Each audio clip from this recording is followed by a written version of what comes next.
Sometimes even good people can make a mistake. And when it happens, it's one of the most intense and emotional experiences of your life. It could be a DUI, or maybe you were in the wrong place with the wrong people at the wrong time. Or perhaps you just did something stupid at the spur of the moment without even thinking, and now you're in trouble with the law. Well, you need experienced legal help right away so you don't become a victim of the criminal justice system. Even good people can make a mistake, and if you, a friend, or a loved one has been accused of a crime, don't make another mistake by hiring the wrong attorney for the kind of help you need. You need to visit toddjohnslaw.com. That's toddjohnslaw.com, and then call Attorney Todd Johns today. Attorney Todd Johns has decades of experience helping good people like you who have made mistakes or bad decisions and will stand by you every step of the way. toddjohnslaw.com.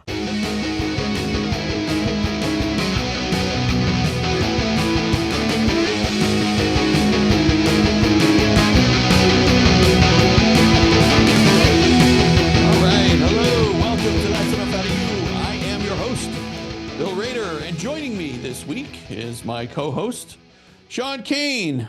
Sean, what's going on? Billy Raids, how you doing, buddy? Doing good, doing good. These are our favorite episodes. These question and answer, question and comment episodes that we get. All these questions and great comments that we get from our listeners, and no shortage of those this time. No, there's a ton of them, but a lot of comments, Billy. So yeah. All right. Well, you want to get right to them? Let's get at it, buddy. All right, let's do it. So the first one comes from Kevin Cardinale. Hope I'm saying that right, Kevin.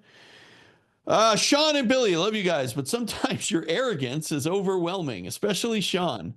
How could you say Michael Franzese is a liar and question what he says? I love his show, and he was a made guy with connections to top bosses all over the country. Sean, do you see your arrogance questioning him? I will always listen to you and respect your knowledge of organized crime, but tone it down a bit. Well, Bill, I mean, it's like, are we living in a bizarro world? Like, it seems Yes. like, that, Yeah, that we are. Kevin Costner and JFK, up is down and down Right. is up. I mean, it's just all of a sudden Michael Franzese is a stand-up guy. Believe everything he says. I mean, He's a harbinger of truth. That well, I mean, Bill, we're going to question, what if the evidence proves he says something that's false, we're going to say it. I mean, that's not arrogance. That's what the show, this is what we do. Right. I have the show if we're just going to believe everything somebody says, especially somebody who's been proven to fabricate things. Right. We had Don McGovern on. We talked about that story he told about Bobby Kennedy, Marilyn Monroe, and the date he was pinned down to a date, and the date didn't match because Bobby Kennedy was an attorney general when he said that happened. And the thing is, Bill, there's other things he says. He actually says that his dad told him that when they commit a crime together, a minute afterwards, if you ask him about that, he'll say, "What are you talking about?" That you forget it. But then the next breath, he's saying that people are going around talking about killing JFK, killing Marilyn Monroe. And then, with the Luna conference bill that came out, Michael Franzese has always been saying that the mob killed Kennedy, especially the Chicago mob, which he was a New York guy made in the 70s. So he wouldn't know that, even if they did.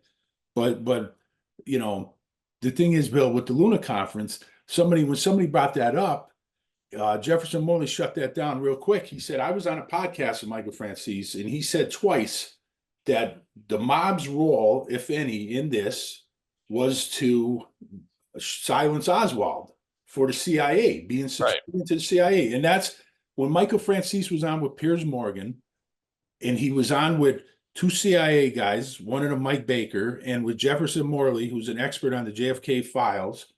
He changed his story. He didn't come on there and say that the mob killed Kennedy. He said that they killed Oswald for the CIA. They had Oswald killed for the CIA. So he totally changed the story. So why can I not question him when the evidence shows that the stories he's saying is not true? I just don't understand these people that follow him and believe everything and they're so loyal to him. I just don't get it, Bill. Like I said, up is down, down is up. Yeah, I mean that's the world we're living in now, Sean. Criminals are the ones you believe in, and the good guys are the ones that you don't trust. So Anyway, what are you going to do? There's some people that you're just not going to be able to connect with, and that's that. I don't think it's arrogance, Bill. I think it's just that's what we do here. Right.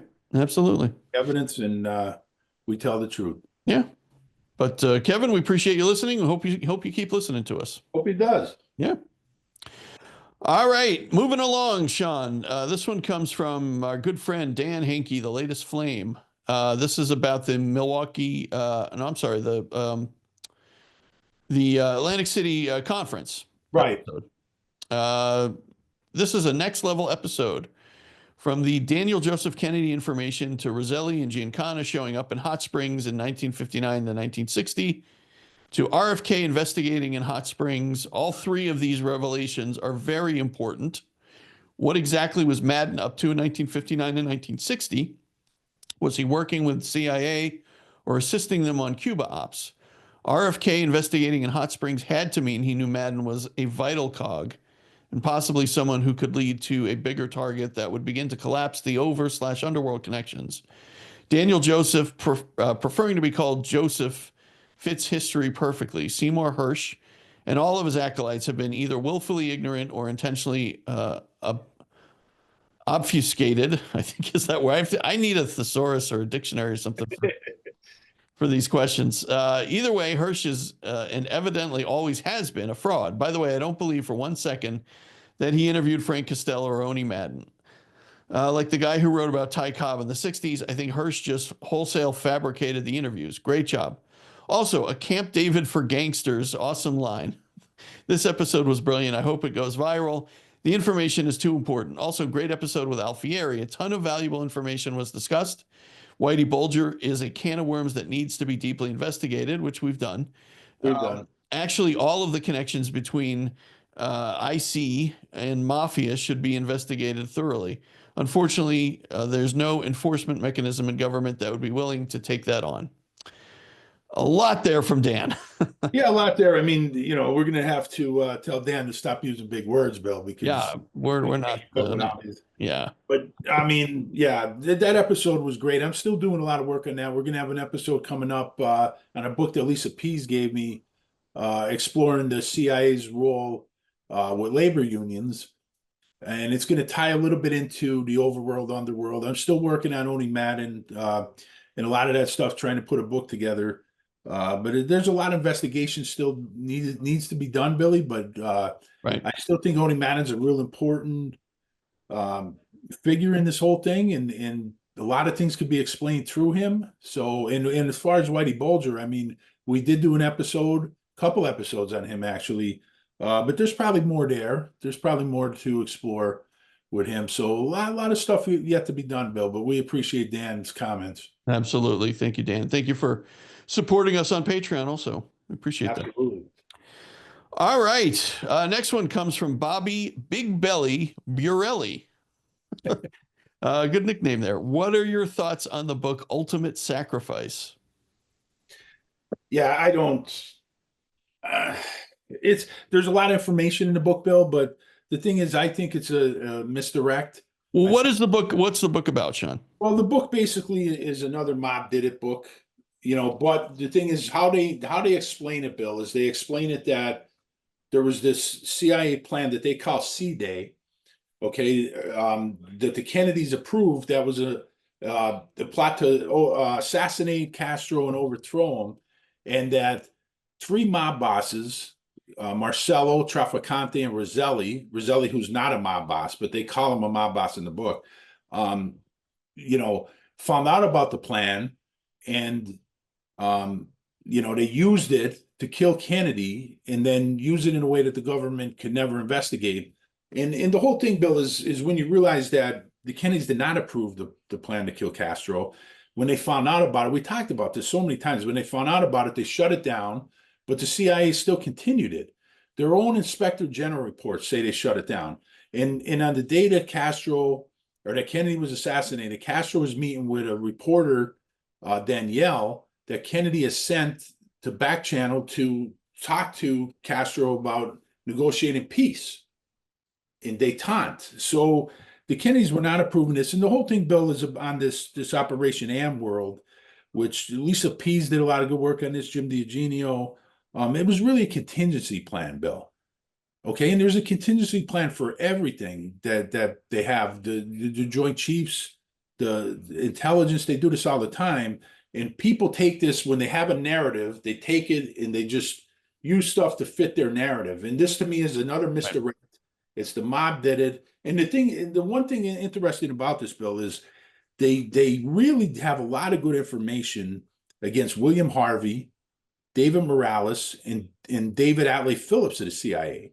But they use them more like they're almost like dirty cops on the take but anytime you bring these guys in, and I said this before, Bill, you're not talking about anything other than an off the books CIA operation anymore. Right. But you bring these guys in, and if you just took everything out of that book and you just focused on Harvey, Morales, and Phillips, it's pretty damning evidence against those guys.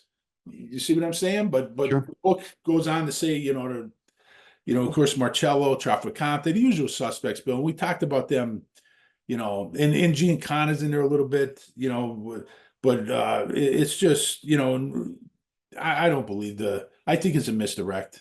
Yeah. Yeah. All right. All right, Sean. Thank you from that one from Bobby Big Belly Burelli. All right. Next one from our good friend Mike Pilch on the Atlantic City Conference episode. Sean and Bill, what a great episode. So much excellent new information. A must listen for any history or mafia buff. Looking forward to the book. We're working on it, buddy.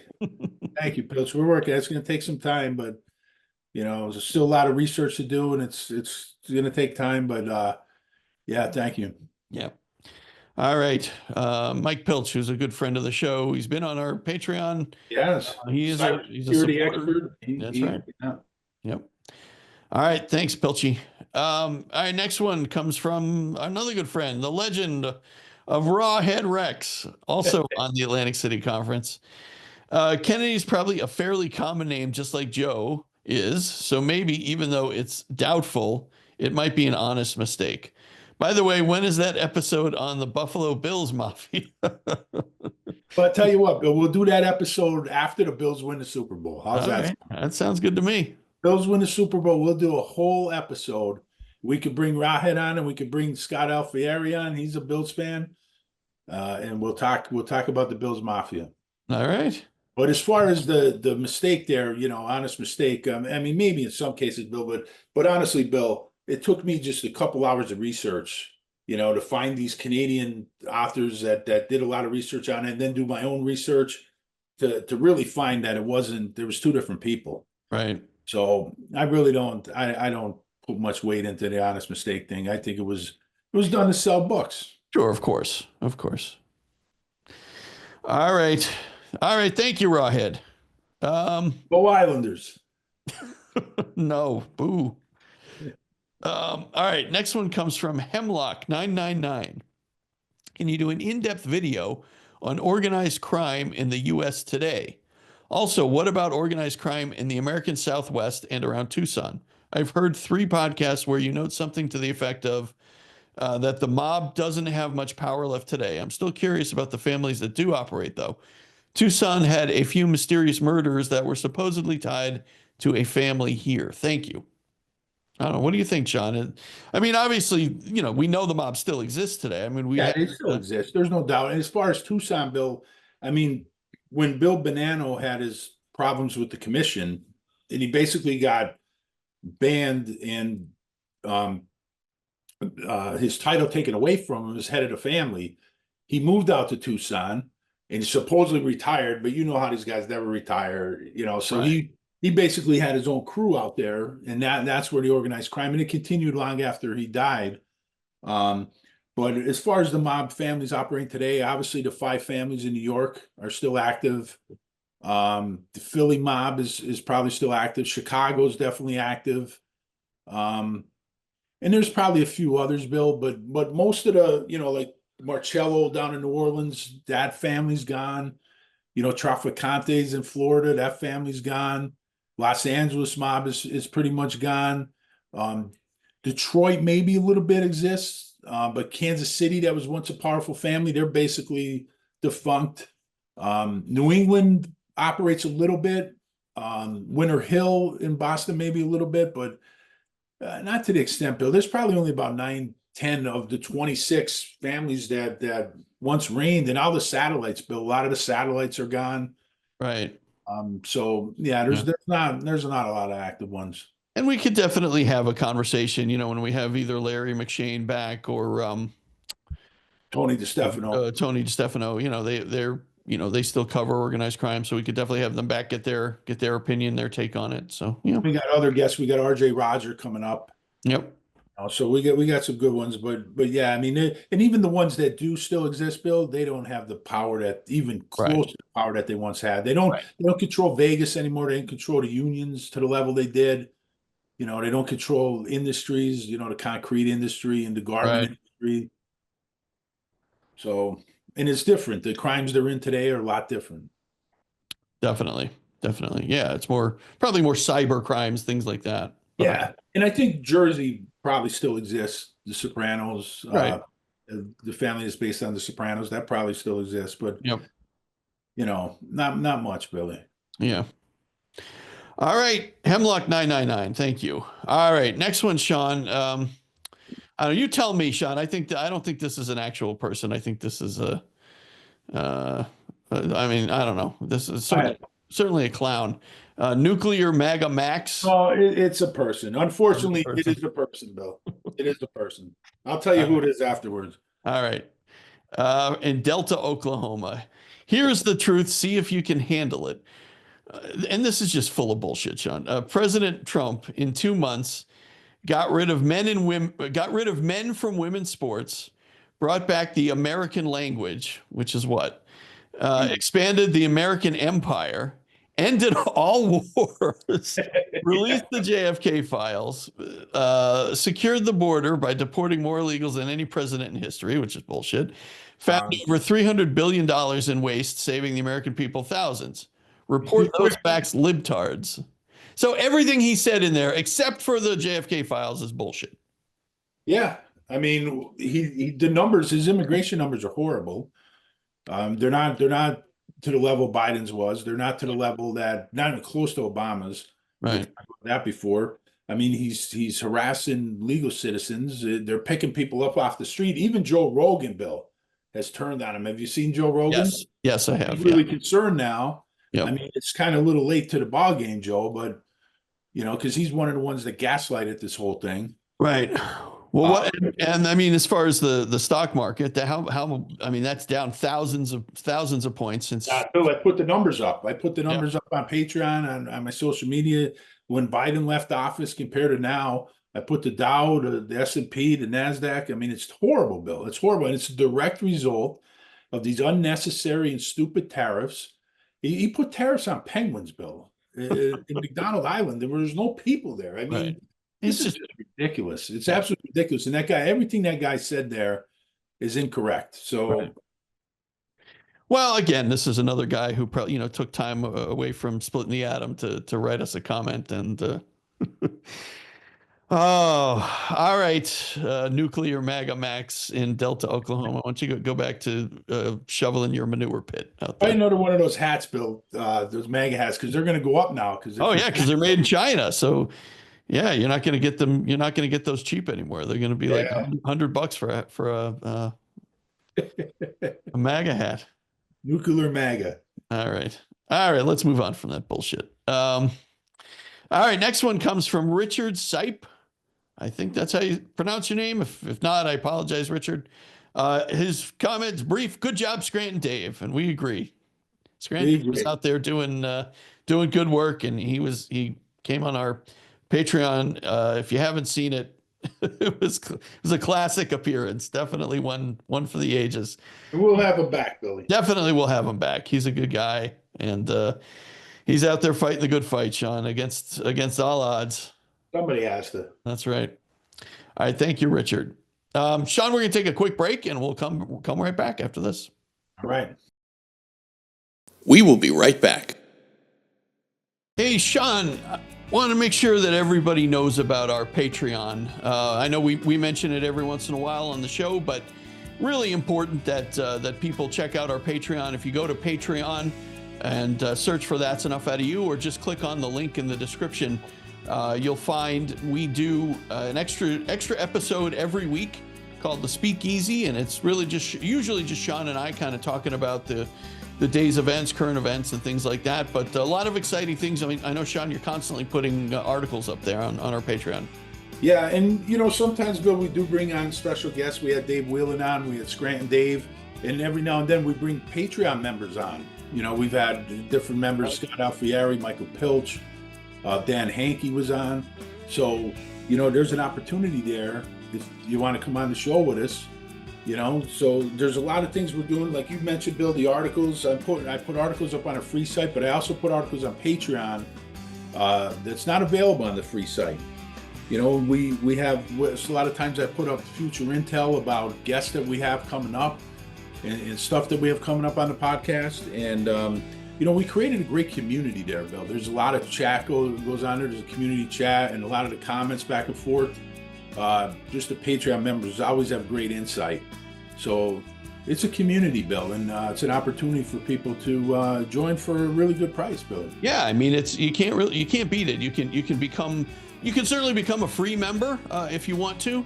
There's also tiered levels to you know, with subscription amounts, and just for $1 that gets you everything. I mean, the $1 gets you everything, you know, including our weekly show. There's other tiers. I think, Sean, what is there? A $3 tier? $3, there's a $5, there's a $10.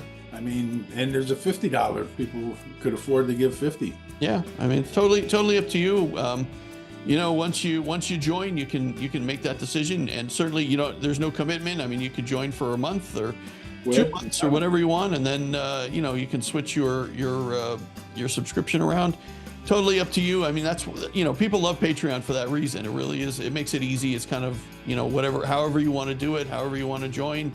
And we certainly appreciate anybody who joins our Patreon and supports the show, because we definitely, you know, Sean, we're not getting rich off of this podcast, that's for sure. But we definitely, you know, appreciate any support that we get from our listeners. And, you know, we also have our merchandise store. If people want to check out, we have the shirt that I have on now. We have mugs up there. We have cups, hats, anything you can do to help the podcast grow. We also have a bookshop up there, Bill, where all the authors that we have on our podcast, we have their books up. And it supports local bookstores, Bill. The money goes to local bookstores, a little bit to us, and then to the publisher and to the author. So it's a real good opportunity instead of buying Amazon and you know, making supporting billionaires. Right, sure. There's an opportunity. And as far as Patreon, one last thing, Bill, if you want to join as a free member, we do put some stuff up there for the free members, and then if you like it and you want to upgrade, you can do that. Absolutely. So definitely check out our Patreon. Like I said, there's a link in the description to our Patreon, or you can just go to Patreon and search for That's Enough Out of You, look for our logo, and just fill in the information and you can join. All right, that's it, Sean. We appreciate all of our Patreon members, and we hope that you guys will consider checking it out if you haven't joined. Thank you. Buddy. All right, we are back. That's Enough Out of You, our regular question and comment episode from our listeners, and we've definitely had a good mix so far of interesting comments and questions, and some moronic, but honkers. All right, this one comes from our friend John Burns, 1776 on the Benson episode. Thanks, Sean and Bill, for another great episode. It was gratifying to hear Randy Benson speak about the legends like Penn Jones, Vincent Salandria, and Jim D'Eugenio, and Lisa Pease. You two guys are the best channel on YouTube. Awesome work. Well, thank you, John. We appreciate that. Yeah, it was a great episode with Randy. We had fun with him. I mean, his work is fantastic. He's basically, you know, he's promoting these people who have kind of given their lives to researching this, and you know, just telling their stories. We hope to get him back. He was tremendous. Definitely. All right. Thank you, John. We appreciate that comment. Thank you, John. All right, this one comes from Ernie Bishop, also on the Randy Benson episode. I agree with John Burns. This channel is one of the best. Really good interview. Randy Benson talking about the through line of John, Bobby, Malcolm, and Martin is very important history. Yeah, and you know, we've talked about that a bunch, John. I mean, we've done episodes on all of them. And you know, it's, I mean, it's so, when you look at the facts of the case, the bare facts, you know, there really is that through line. I mean, they're all so similar. And also Freddie Hampton. And Freddie then Hampton also, yeah. you talk about, you go international and you talk about all these regime changes, you know, our Benz in Guatemala, you know, the Castro attempts, you know, Mossadegh in Iran. I mean, Lumumba in the Congo. They all tie in together, Bill. And, you know, Kennedy fits right in there. It was a regime change. Yeah. And who are the people that were doing all these regime changes? We talk about them all the time, the usual suspects. Right, exactly. All right. All right. Ernie Bishop, thank you very much. We appreciate that. Thank you. All right. This one comes from Christopher Kimball. That's a name I know I've seen before. Yeah. Another stellar episode, guys. Top notch as always. Mr. Benson brings to light the tremendous work ethic and courage of the researchers that paved the way and made it a smoother road for the next generation of researchers like Mr. Benson himself, and to you guys, Bill and Sean, who provide the platform in which these men and women can reveal their work and move forward to hopefully put a bow on this incredibly sad time in American history. Thank you to the original researchers and to any and all of the men and women who seem to tirelessly work to find a solution, including Mr. Benson, and to you too, Sean and Bill. Your research and obvious hard work is appreciated. Sadly, it is a fascinating subject. The callous murders of JFK, RFK, MLK, Medgar Evers, and Malcolm X. Keep up the great work, guys. Yeah. Yeah, thank you there, Christopher. He comments quite a bit, but yeah, and it was great to see, you know, at the Luna conference, Bill, and we had an episode on Patreon about this. Yep. Jim D'Eugenio testifying, and it was great, you know, to secure his legacy, Bill, and the tremendous work he did, and I thought he was fabulous. No matter, Yeah. you know, got the, you know, to get into the politics and made it about Trump there, but you know, the politicians did, but Jim was fantastic. Jefferson Morley was fantastic, and Oliver Stone is a legend. So yeah, they're all great. Yeah. All right. Well, Christopher Kimball, thank you very much. We appreciate the comment. All right, from Corey. Love your channel, but not sure why you're so hard-lined on your politics. It feeds into the divide in the country. I honestly don't believe there's a party of any kind, just those that took office to help and those who took office for money. And those that took office to help, but decided they like money more than the betterment of the country. Well, I mean, Corey, we take a hard line because we believe in you know what we're talking about, and you know I don't see any other way. I mean, we're not gonna ignore what's going on. You know, we're gonna talk about it, and we're going to show our hand. We're gonna tell our side of it. But Bill, I think we've been critical of the Democratic Party. I mean, we have deserve to be critical. We criticize them, you know. But the problem is, Bill, is that the mess we're looking at right now. I mean, how can anybody think this is a good thing? I just don't understand it. The stock market is destroyed. Social Security and Medicare are under attack. You know, DEI is attacked. I mean, you know, you got people getting taken right off the streets for criticizing the administration. I mean, there's just so much garbage going on. I mean, I don't understand it, Bill. Yeah, I mean, you've got because what's going on is wrong. Right, you've got government workers getting fired left and right. You've got, you know, all these government programs. Now they're getting hired back, Bill, because they realize that they can't get on. You see that RFK had to just rehire a bunch that he fired. Right, and you know, these departments are getting shut down.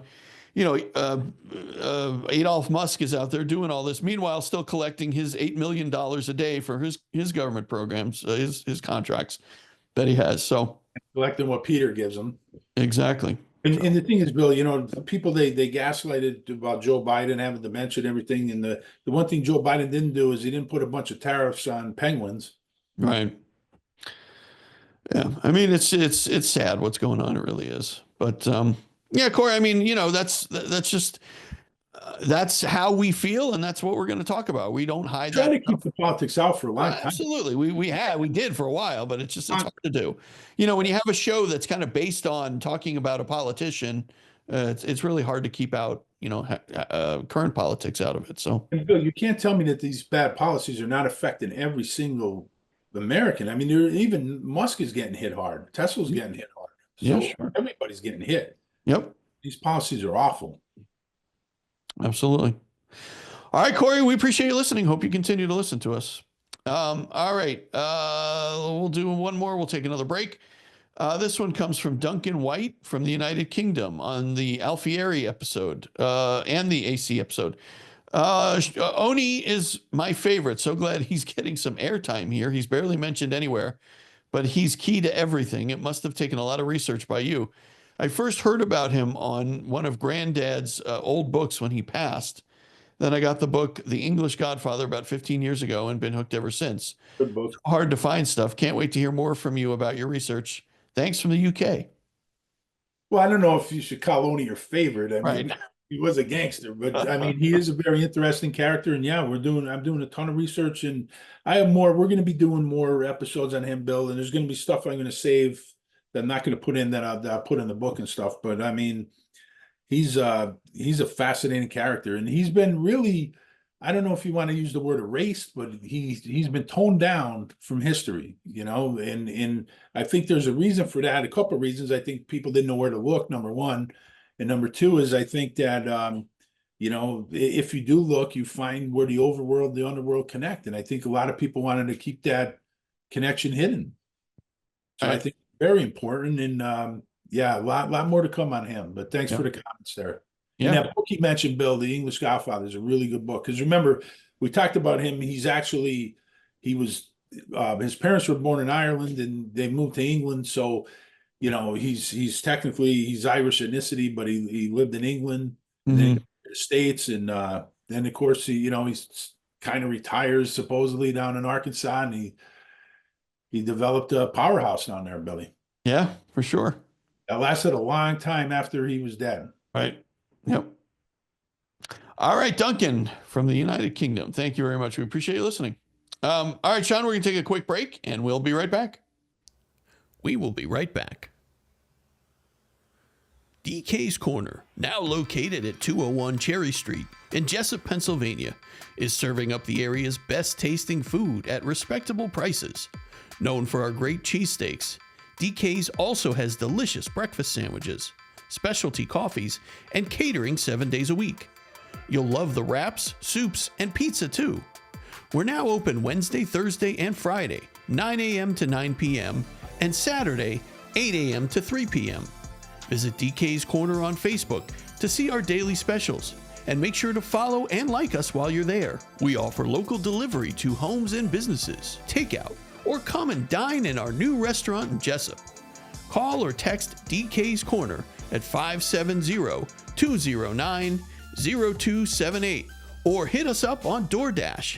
And we thank DK's Corner for sponsoring That's Enough Out of You. And we would like to thank our sponsor, Gracious Day Grains. Sean, you like to eat healthy, don't you? Always, buddy. I try to eat healthy as much as I can. Yeah, and there is nothing healthier than what they call like farm to table, right? So when you can get something right from the ground and make it and then put it right on your table. And Gracious Day Grains, they have a tremendous selection, and it's totally organic. Everything is, they don't use any sort of herbicides or pesticides or anything like that. They have a bunch of different products on their website, Gracious Day Grains. So if you go to graciousdaymilling.com, you'll find a bunch of great stuff there, Sean. Yeah, you will, Billy. And it's owned by Tom Maxey, who's a great guy from Virginia. He's a truth seeker, just like me and you, buddy. And Tom's growing philosophy follows the wisdom of farmers of centuries past. And a quote from Tom is, "If we practice the right rotations, we exclude the bugs and weeds without needing herbicides or pesticides." So, I mean, this is great, Billy. I mean, what he's doing is fantastic. There's cornbread mix, there's cornmeal, popcorn he sells, buckwheat Sean, have you had buckwheat pancakes? No, buddy. Oh my, they're delicious. I love buckwheat pancakes. And Gracious Day Grain sells buckwheat pancakes. Just go to their website and you'll be able to find all of this stuff there. You can order it right off the website. You can find out all about how they farm and their whole philosophy, Tom's philosophy. It's great stuff. It really is, Billy. And one of the things he does is he grinds small batches at very low temperatures, which retains the flavor and the freshness. Of course. And it can't get any fresher than that. I mean, it's literally right from the ground. So again, go to graciousdaymilling.com and just, take a look on there. You can order whatever you want and they'll send it right to your door. Again, it doesn't get any fresher than that, right from Tom's farm to your door to your table. So absolutely. And eat healthy and you'll feel better. Absolutely. I wish I could do that. I wish I could eat healthier, Sean. We'll start with Tom's stuff, buddy. I'm going to order some of those buckwheat pancakes. I love There you go. I'm going to try them too, Billy. Yeah, they're really good. All right. Gracious Day. We thank Gracious Day Grains for their sponsorship. Thank you. All right, we are back on That's Enough Out of You. I'm your host, Bill Rader, and this is our Q&A episode that we do. We try to do these once a month or every couple months to clear out the queue from all the questions and comments that we have. Although I think we're a long way from doing that, Sean. Right? We got a long way, Bill, because we get them on all social media. We get emails. We get the email the podcast. We get them on Instagram, Facebook, Twitter. Yep. Everywhere, buddy. All over the place. All right. This one, Sean, comes from Madawan Massacre, who's given us a lot of good comments and questions over the last couple of these episodes. We're going to have him on, Bill. He's working on some things. I was talking to him, and we're going to have him down the road. We're going to have him. All right. Sounds good. All right. Meyer Lansky was a real heavy regarding the integration of organized crime, the military, and espionage, and laundered so much dirty money. It has always been interesting to note that while Nixon, America's last New Deal president, was being removed from office via an internal coup, Meyer Lansky spent the entirety of that time overseas in Israel. Nixon was nobody's good thing and undoubtedly tied to this international right-wing cabal. Still, as a more rational steward of the American empire in 1972, he was unwilling to completely impoverish the American working class as his successor succeeded in doing. And that was one of the primary reasons that forces even further to the right allied against Nixon and ousted him. Surely Lansky was a key player and showed us where many members of this cabal keep a safe haven, and perhaps why others are so interested in defending it. What do you think, Sean? There's a lot there. There's a lot there, and Madawan Massacre has great insights on these things, and he's right. Forces. We talked about this with Watergate, Bill. We talked about the extreme right-wing forces, McCord and Angleton, these guys that Helms, that probably made sure Nixon was out. And right. The official story was not the full story, and not he still broke the law, Sean. Well, sure. There's no, and he said, Bill, he's not defending. He pretty much said, Nixon. I mean, there's no doubt about that. Nixon. Nobody's defending Richard Nixon, but it's still not the official story, though. There's a lot more to it, Bill. It was incomplete. But yeah, there's a lot there. I think it was interesting how he talked about the working man there, and Nixon, didn't go to the levels that Ronald Reagan would go to the extreme, and Reagan really started this with his trickle down economics, Bill, and that's the one thing I never understood. The right wing Republican Party have always been enemies of the working man. I don't understand. They didn't want Social Security. They've been after that forever. Right.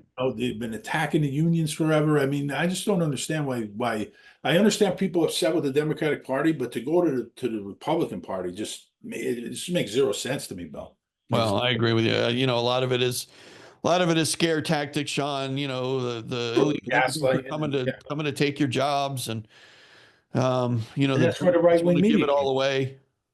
What's that? That's where the right wing media came in. Yeah, exactly. And that's and that's where that's how they get the working class, is they scare them into thinking that the Democrats are going to give everything away, when really it's just the opposite.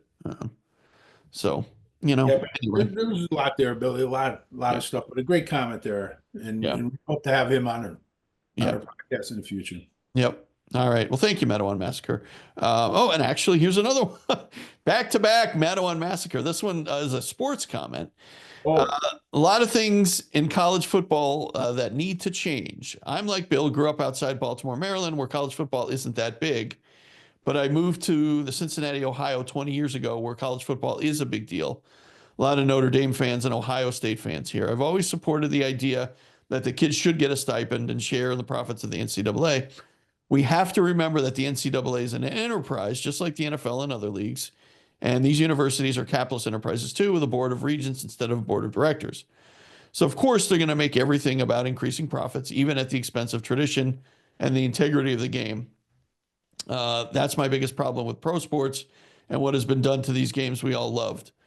You guys covered my biggest grievances in your discussion, but I'll add that I always thought 4 teams was the way to go. Back when the BCS system was in place, there were so many years where just one more game would have tied everything up very nicely, such as 2003, 4, 2006, 7, 8, and several others. If we had at least 4 different power conferences with roughly 16 teams each, and could have conference championship games to decide which 4 teams make the small playoff, that would be ideal.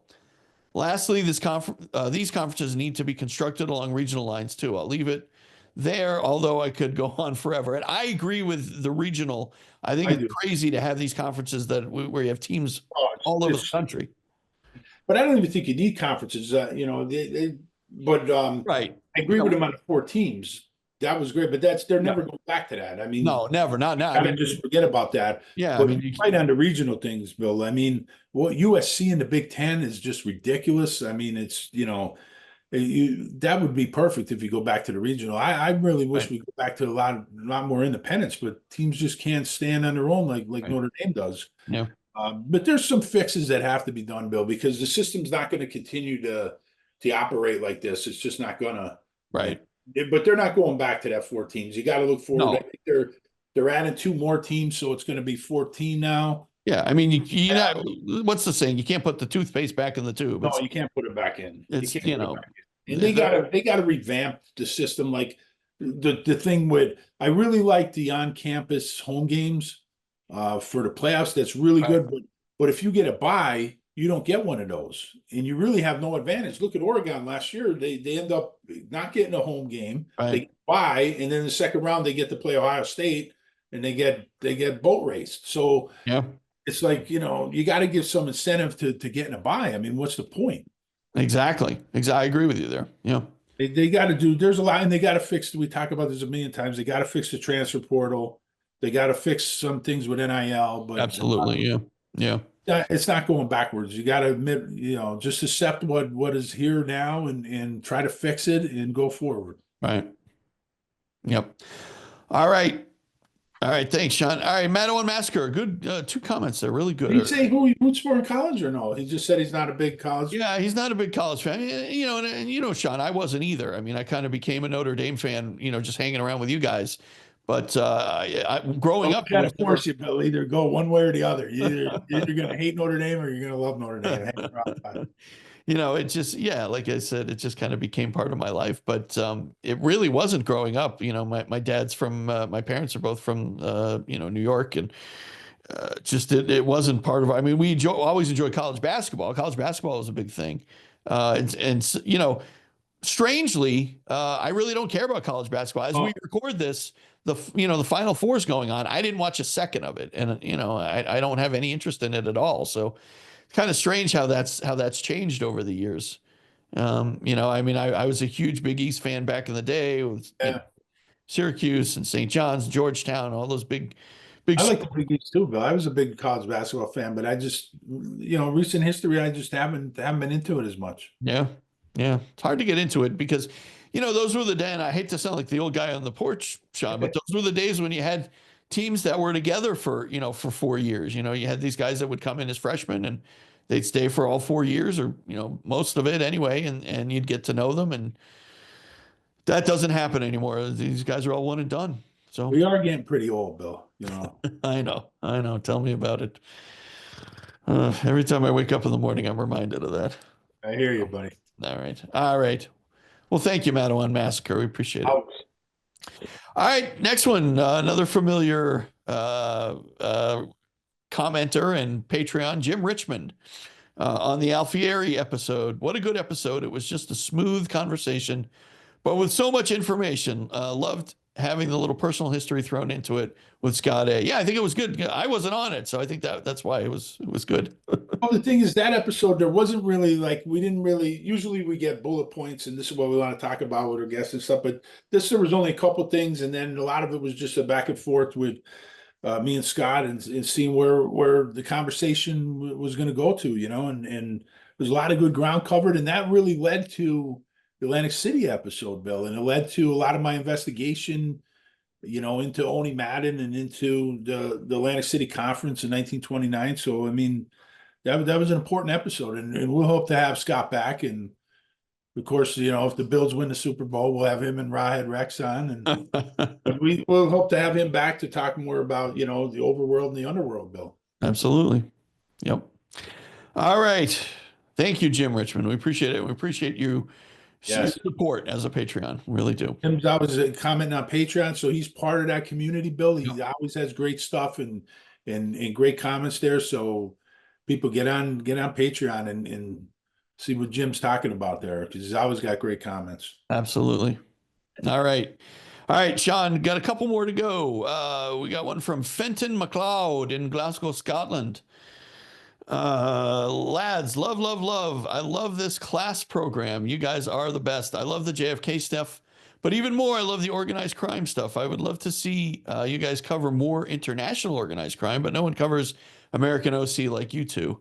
A couple Irish, Scottish, American gangsters you need to cover: Murray the Camel Humphreys, Joe the Boss Ryan, and John Berkery. All of those guys were hardcore. I think we've talked about Joe the Boss, right? We talked about Humphreys, and I got Berkery. I'm going to be talking about him coming up. But all them guys, but I don't know if any of them guys are Scottish. I mean, Murray Cameron Humphreys was Irish and Welsh. He was like a consigliere in the outfit in Chicago, along with Gus Alex, a Jewish gangster. They were really close to Tony Accardo, Bill.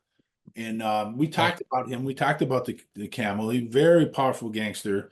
He was part of that, when they kind of went from the Bugs Moran, Capone, and they kind of integrated both gangs and stuff. Well, Humphreys was one of those guys that came in there. And then Joe the Boss Ryan, we talked about in the episode on Project Underworld and the Jewish mob, because he was one of the guys Lansky went to help with the docks, controlling the sabotage from the Nazis on the docks. He was the head of the International Longshoremen Union. So are we going to be talking about him then when we do that episode on mobsters versus Nazis? I don't know. You know what, the book had, we'll talk. We got Michael Benson coming up, the author that wrote that book. I didn't see Joe Ryan in that book. It was mostly, he stuck mostly to the Jewish gangsters. Okay. But we'll ask him about it. We'll ask him and see. And that's really not about Project Underworld, Bill. This was more about after the war, where the rise of the neo-Nazi party in America was coming in. These guys like Lansky and Lansky and Bugsy Siegel and Mickey Cohen, and were fighting the German Americans, a lot of the German Americans and stuff that were trying to, bring back the Nazi, regime and stuff. So that's going to be a good episode coming up. And then the other name, John Berkery, he was a guy, Bill, that I told you I uncovered when I was investigating that book that Lisa Pease gave me. He was a head of the K&A gang. Well, he's alleged head. We better watch what I say, because he was suing people, even though he went on the lam. He was indicted. He went on the lam like Whitey Bulger, and he was over in Ireland and supposedly protected by the IRA over there. And then they caught him somewhere and brought him back. And I'm gonna have to look at the whole story. But John Berkey was a very powerful gangster, and Bill, that gang that he ran in Philly, that Irish gang, was really powerful, and they were connected to another Jewish gang, Bill, and of course they were connected to the Philly Cosa Nostra family with Nicky Scarfo and going back to even Angelo Bruno before that. So So Right. we'll talk about him, but the other two we did talk about. But I'm not aware that any of those guys are actually Scottish American, but they could have Scottish blood in them. I don't know. Yeah. Okay. Interesting. As far as international, Bill, I mean, maybe down the road we'll start doing some more. We did do Canada. Yeah. Well, we're definitely doing Italy at some point. We're going to do Italy. We're going to do definitely Andromeda and probably, the Sicilian Mafia. We'll do that. Yep. And, I don't know if Canada will be considered international, Bill, once they become the 51st state. But Well, that's the thing. Or either that or like Paul Blow said, if we become the 11th province, which I always said that, Sean. I wouldn't mind being Canadian. So yeah. I know, Billy. I know you will. Rawhead. Rawhead will be at all the hockey games, buddy. that's right. All right. Well, Fenton McLeod in Glasgow, Scotland. Thank you very much. Appreciate that. All right. Last one, Sean. Last one here. And we'll make it a good one. This one comes from Simon Monroe in Somerset, England. Are you guys going to do an episode on the new show MobLand with Pierce Brosnan and Tom Hardy? Your show is outstanding. It is my first podcast of the 5 I listen to every week. The other 4 are soccer podcasts. It tells you, gents, how much you are appreciated across the pond. Wow, that's pretty cool. That is high praise. High praise, because we know how popular soccer is. Absolutely, or football, especially over there. Football, Sean. Football, right? Football. As far as MobLand, I know you're watching, Sean. I am backed up with shows. I haven't even gotten to it yet. We're still in the middle of the 2nd season of Night Agent. So you didn't watch Reacher yet? I didn't even get to Reacher yet. And then on my own, I'm watching Severance. I got to finish that, Severance season 2. So yeah, I mean, we'll get to MobLand eventually. So we will do a show about it once I get to. Well, I think there's only one episode out right now. Maybe the other one might have just dropped, but I saw the first episode and I really liked it, Bill. I know it's getting a lot of criticism and stuff, but yeah, I've seen a lot of bad reviews. Yeah, a lot of people didn't like it. I thought, of course, that was supposed to be originally a backstory on Ray Donovan. That's right. And they changed it, but there is a Ray Donovan character. Of course, the fixer, Tom Hardy, he kind of plays like a Ray Donovan character. Yeah. And the thing is, I love Pierce Brosnan as an actor, but he's always going to be like a James Bond. He's always a good guy to me. Like it's hard to see him as a gangster, but although he played the role good in the first episode, but it's a little weird seeing him. But I did like it. I think the story's pretty good, Bill, and it's interesting. And I don't know why the critics are blasting it like they are. I mean, I've seen a lot worse, especially in the mob genre. I've seen a lot worse than that. Yeah. And I mean, anything with Tom Hardy, you got me. So, I'm he's excited about it. I'm looking forward to watching it. And he's great. Someone said, I was at work and I was listening to I was working, but I was kind of half paying attention to some conversation. They were actually talking about the show. So I was trying not to listen because I didn't get to see it yet. And they said something about John Travolta being in it. And I thought that John Travolta's not in this show, is he? No, I didn't see him in episode 1, unless he's in like I said, I don't know if the second episode dropped, but I didn't think, no. I think John Travolta's in the movie coming up with Al Pacino.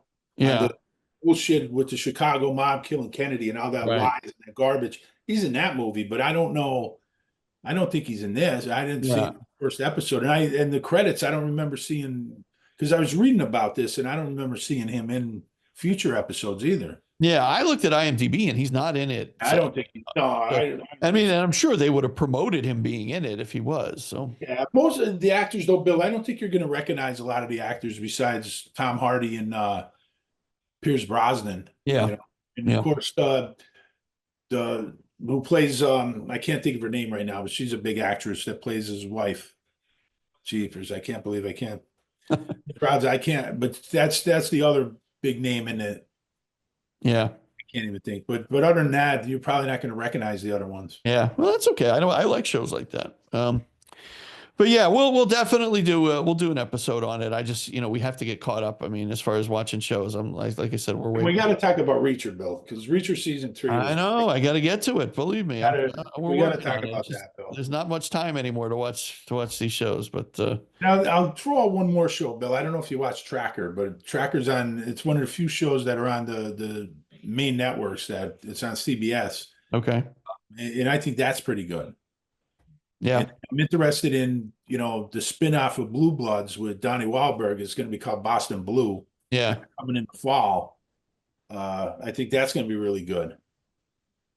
I'll I'm sure take they're your going to word have on it. some like Whitey Bulger characters in that. Yeah, I'm sure. So that'll be interesting. All right, Sean. Well, we've come to the end of another one of these great episodes. Yeah, we thank you guys so much. I mean, this is to get this kind of feedback, Sean, great feedback, and we've had some negative feedback, which is fine. We certainly expected and anticipate, you can't have an opinion these days without getting somebody throwing shit at you. So, it's fine with us as long as you're listening. You can If agree with us. you want to get one of your comments on one of these shows, you could there's so many ways to do it. You could email us, we get comments on YouTube and then people say they want to talk about that on the show. Yeah. You can email me. I'm on Twitter, Facebook, Instagram. You can reach out to me there, LinkedIn. Anyway, or just email the show. Yeah, there you go. All right. And email is that's enough out of you show@gmail.com. I believe that's it, right? That's enough out of you. That's it, Billy. Just all one word. That's enough out of you show@gmail.com. All right. Check out our Patreon. Check out our merch store, our bookshop, all of that stuff. Make sure you like, subscribe, and comment, and all that stuff. That'll get us recognized and get us noticed. And Watch out for them penguins. And make sure the penguins don't screw us in the economy, because they've been doing that for years. We gotta hit them hard, Sean. Hit them hard, those nasty penguins. Well, they have been dealing with ice for a long time, Billy, so I think they're all right. All right, everybody. Well, thank you very much. We appreciate all of the feedback, and we'll see you next time on That's Enough Out of You. Good night, everybody. That's Enough Out of You podcast is executive produced and written by Bill Rader and Sean Kane, and edited by Bill Rader. The That's Enough Out of You podcast and logo are exclusive property of Bags of Chicken, LLC. Any rebroadcast, retransmission, or accounts of this podcast without the express written consent of Bags of Chicken, LLC is prohibited. So don't even try it.